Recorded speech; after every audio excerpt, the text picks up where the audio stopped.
of the hat to. Look at the 59 there at the right side of your screen, Marcus Ambrose. Remember when he pitted earlier and we all questioned whether that was a good move? Oh, there we go around again. Stand behind you, still inside. Stand behind you. Caution down, caution down. You got him.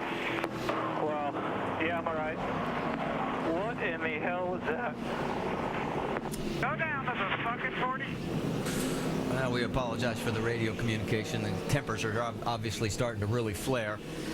Brandon Miller wondering what the heck is going on. He got turned and into the wall.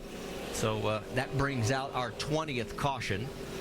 And Dario Franchitti's got some damage on the right front of his car. Guys, it looks like he got in there pretty hot, deep in the core, and got into the left rear quarter panel of the 77 car, way deep in there. Just couldn't get that car stopped. And I can guarantee you, he didn't mean to do that one, but he was driving a little too hard right there, Randy. That car's not going to stop at a speed like that, that's for sure. He was going to have to make that corner. Well, 8 tires corner better than 4. All these caution flags right now. He's getting 42 cars getting penalized for rough driving, but yeah, that's a NASCAR decision. But I can tell you, he couldn't get that car to stop, that's for sure. Well, he's going to get the call to the hauler at the end of the race, and so he'll get his first visit of that. Let's get an update from Vince on the 42. That's exactly why he is having trouble in the corner, because he can't stop the car. He said the brakes, when he pushes the brake pedal, it doesn't stop. So they're telling him you're going to have to pump him a little bit more. But that's exactly what happened, Rusty. Just as you said, he drove it way too deep in the corner. But the reason he did is because he had no brakes once he got there. Yeah, so they're going to bring it in and obviously do some cosmetic changes there in the front. Well, Vince, there's been so many caution flags right now. These brakes are getting heat soaked. These guys are using the brakes a lot. And I know Dario, he was not going to do that. This guy's trying to learn. But you know what? He got in the back of the 77 car of Brandon Miller.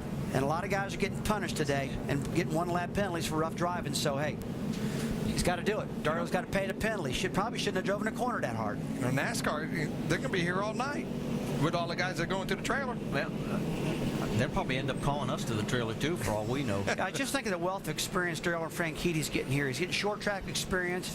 Chip Ganassi and Felix Abad have been running him all over the place in trucks, trying to get the guy a lot of experience, and he's learned a lot. He's going to run the last 4 Busch races, they say. Yeah, the plan is now for him to continue out the rest of the season in the Busch Series and see how well they can do getting him ready for Nextel Cup action next year. Marty, when we talked to him, yesterday, he was saying one of the things he's having to get used to, Indy cars, everything happens so fast. They can run around Richmond, a 3/4-mile racetrack similar to this. He goes, you look at the next corner and you're there.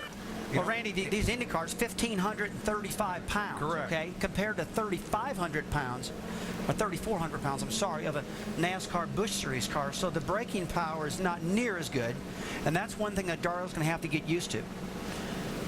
Yeah, he went to school right there. Yeah, when the brakes go south on this car, it's a lot different than that Indy car, and it's one of those things you put in the bank. But before this moment, he had really